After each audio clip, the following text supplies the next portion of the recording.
हम सबका भाग्य है बिहार की भूमि में श्री हनुमान जी की कृपा बरस रही है। दोपहर में दिव्य दरबार लगाया गया, साथ में प्रेतराज सरकार का भी दरबार लगाया गया। लाखों श्रद्धालु, 5 किलोमीटर तक का जाम, जहां देखो वहां ऐसा लग रहा था राम राज्य आ गया हो और बिहार का गोपालगंज अयोध्या बन गया हो।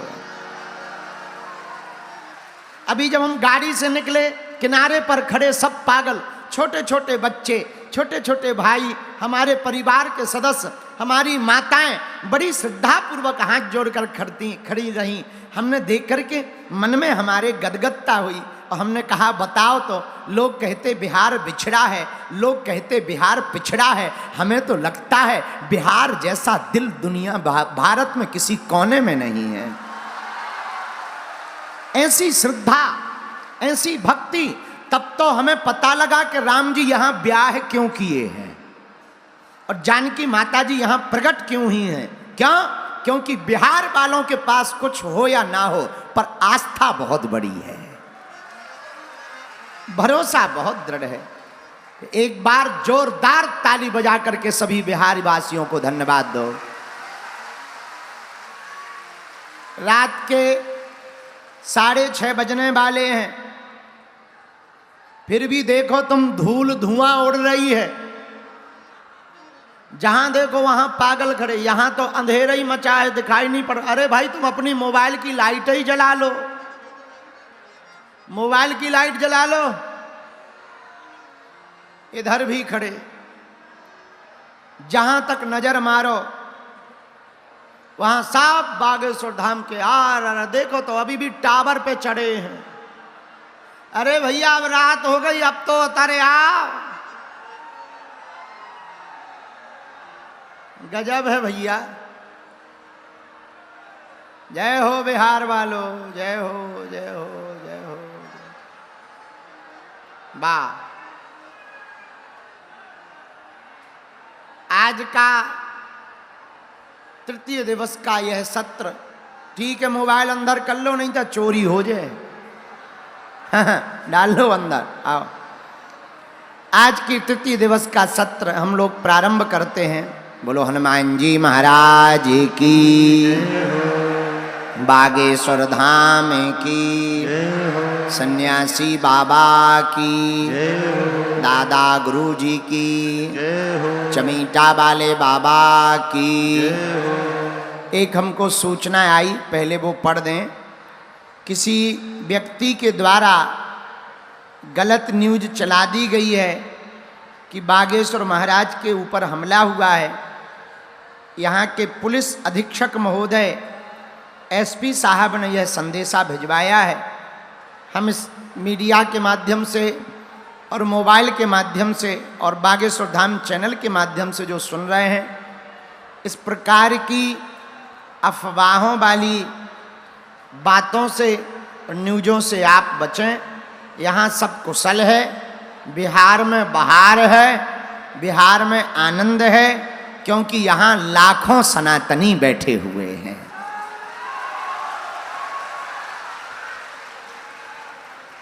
बोलो सीताराम, जोर से बोलो। सभी संत जनों को प्रणाम कर रहे हैं हम, आचार्य जनों को प्रणाम करते हैं, अपने पूज्यपाद श्री गुरुदेव भगवान के चरणों को प्रणाम करते हैं। सिया राममय सब जग जानी, करो प्रणाम जोर जुग पानी। आप सभी लोगों को हम सीताराम करते हुए प्रणाम करते हैं। जिस चौपाई पर हम लोग 2 दिन से कथा सुन रहे हैं, उसी चौपाई का आधार ले लेते हैं। जा पर कृपा राम की हो,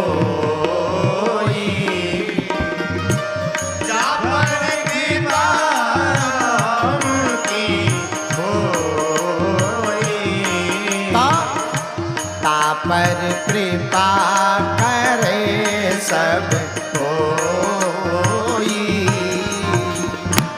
पर कृपा करे सब कोई। श्री राम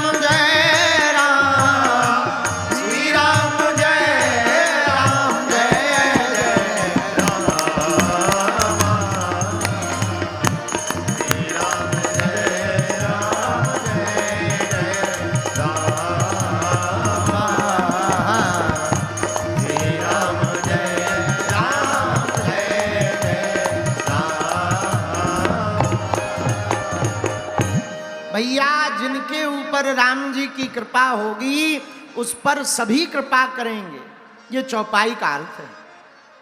पर क्या ऐसा हुआ? बोले हुआ। कल हमने बताया आपको प्रारंभ में ही। अरे राम जी की कृपा से रेत का कण ब्रज की रज बन जाता है। राम जी की कृपा से कौवा काग भुसुंडी जी कहलाते हैं। राम जी की कृपा से बंदर सुंदर हो जाता है। भैया राम जी की कृपा से पुस्तक ग्रंथ बन जाती है। राम जी की कृपा से जीवात्मा महात्मा बन जाते हैं और राम जी की कृपा से वाल्मीकि जी ब्रह्म ज्ञानी बन जाते हैं। ये प्रत्यक्ष राम जी की कृपा का प्रभाव है। इसीलिए मेरे पागलों, राम जी की कृपा जिन पर भी हो जाएगी उन्हें संसार में नहीं भटकना पड़ेगा, उन्हें भगवान के पास जाने के लिए प्रयत्न नहीं करना पड़ेगा। राम जी की कृपा जिन पर होगी, हनुमान जी उनके पास राम जी को लेकर के आ जाएंगे। पर अब आज की बात, ये तो कल की थी, आज की नई बात क्या है? महाराज राम जी की कृपा से सब कृपा हो जाती है, पर वो राम जी की कृपा कैसे होगी? राम जी की कृपा से तो सब हो जाता है, पर वो राम जी की कृपा कैसे होगी जिससे सब होता है? वो कैसे संभव है? मेरे पागलों, एक उपाय है और बहुत प्यारा उपाय है। तुम तन को मत चमकाओ। तन को चमकाओगे तो दुनिया वालों की नजर पड़ेगी, पर मन को चमकाओगे तो परमात्मा की नजर पड़ेगी। ये बात हम कोई ऐसी नहीं करे, रामायण में भी आया, निर्मल मन जन सो मोहि पावा, मोहि कपट छल छिद्र न भाव। राम जी कहते, हनुमान जी कहते, हमको कपट प्रिय नहीं है। जिसका मन निर्मल होगा उसी को राम जी की प्राप्ति होगी। बोलो सीताराम। जोर से बोलो, और जोर से बोलो। तो ज्यादातर दुनिया के लोग तन को चमकाते हैं। तन को चमकाते हैं तो वासना में फंसते हैं। पर चमकाना किसे चाहिए? बोले चमकाना मन को चाहिए। मन को चमकाएंगे तो फायदा क्या? बोले वासना में नहीं फंसोगे, भगवान की उपासना में फंसोगे। बोलो सीताराम। जोर से बोलो। महाराज अब मन को कैसे चमकाएं? विचारों के विकारों को मिटाओ। पर ये विकार कैसे मिटेंगे? विचार तो आते ही रहते हैं, अच्छे भले बुरे सब प्रकार के आते रहते हैं। बड़ा मुश्किल है विकारों पर काबू पाना। ये तो अपने आप आते रहते हैं। कुछ भी ना सोचो तो सोचते रहते हैं, कुछ ना भी विचार करो तब भी विचार आते रहते हैं। इन विकारों के विचारों से बचा कैसे जाए?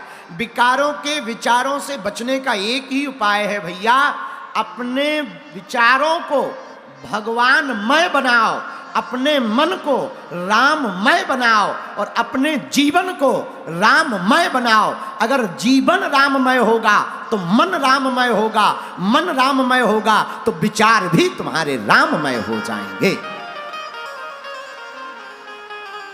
अब सरल उपाय और सुनो। अब जीवन राममय कैसे होगा?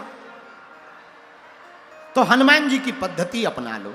हनुमान जी की पद्धति क्या? प्रभु चरित्र सुनबे को रसिया, प्रभु चरित्र सुनबे को रसिया, रसिया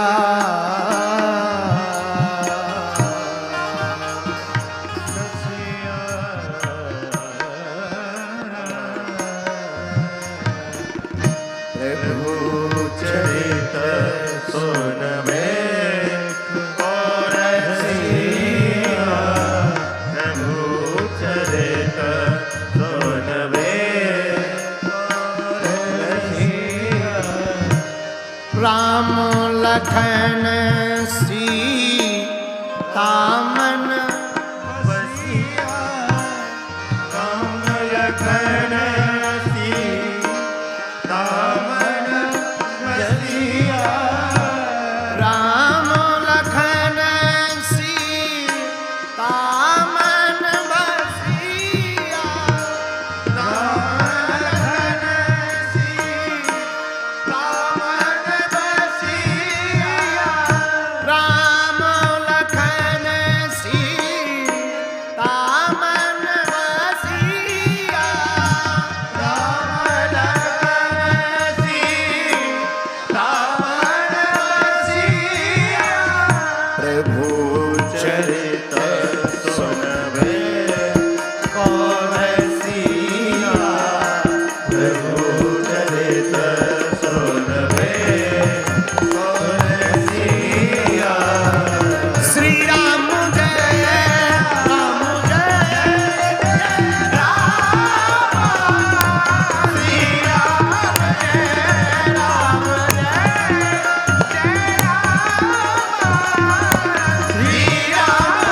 विकारों से बचाने के लिए जीवन को राममय करना पड़ेगा।